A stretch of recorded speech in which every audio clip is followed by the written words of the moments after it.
Hi, good evening all. இன்றைக்கி நம்ம ஒரு கொத்தமல்லி தொக்கு ஒன்று, கொத்தமல்லியும் சின்ன வெங்காயமும் போட்டு ஒரு தொக்கு ஒன்று பார்த்துடலாமா? இது மாதிரி கொத்தமல்லி நல்லா ஒரு கத்தை எடுத்து ஆஞ்சு க்ளீன் பண்ணி வடிகட்டி வச்சுக்கோங்க. அதுக்கப்புறமா இதுக்கு சின்ன வெங்காயம் ஒரு 1/4 கிலோ அளவுக்கு எடுத்து உரிச்சு இந்த மாதிரி எடுத்து வச்சுட்டுருங்க. கொஞ்சமாக புளி, காரப்பொடி 1 ஸ்பூன் தேவைப்படும். அதுக்கப்புறம் தேவையான அளவு உப்பு.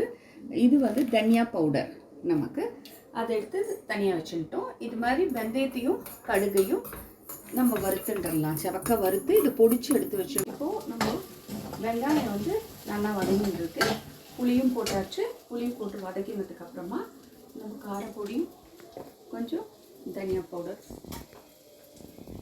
1 ஸ்பூன் உரப்புக்கு வேணுங்கிற மாதிரி கொஞ்சமாக, உங்களுக்கு கொஞ்சம் உரப்பு ஜாஸ்தி தேவைன்னா கொஞ்சம் ஜாஸ்தி போட்டுக்கோங்க. மாதிரி போட்டு கொஞ்சம் வதக்கின்றலாம். மல்லி இலை போட்டதுக்கப்புறம் ரொம்ப இது வதங்கணுங்கிறது கிடையாது. பச்சை கலர் மாறாமல் கொஞ்சம் எடுத்து வச்சுட்டு அரைச்சிட்டு அதுக்கப்புறமா நம்ம மிக்சியில் போட்டு இதை குறைன்னு அரைச்சதுக்கப்புறமா நம்ம இன்னும் கொஞ்சம் நல்லா வதக்கிக்கலாம். அப்போது நல்லெண்ணெய் யூஸ் பண்ணிக்கோங்க. அப்போ ரொம்ப நல்லா இருக்கும் தொக்கு. இப்போ தனியாக பவுடர் போட்டுடலாம்.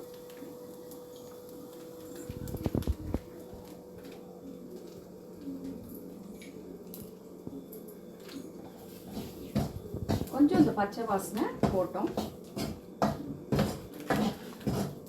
அதுக்கப்புறமா நம்ம இன்னும் கொஞ்சம் வதங்கினதுக்கப்புறமா நம்ம மல்லி இலையும் போட்டு வதக்கி ஆற வச்சுட்டு அரைச்சி நம்ம திருப்ப விழுது நல்லெண்ணெய் விட்டு கலர் வச்சு திருப்பி லாஸ்ட்டாக நம்ம இந்த வெந்தயமும் கடுகும் எடுத்து இந்த மாதிரி வச்சுருக்கோம்.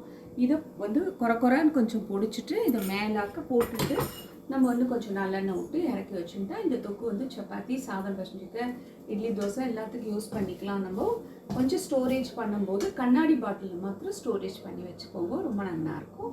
தேங்க்யூ, பாய்.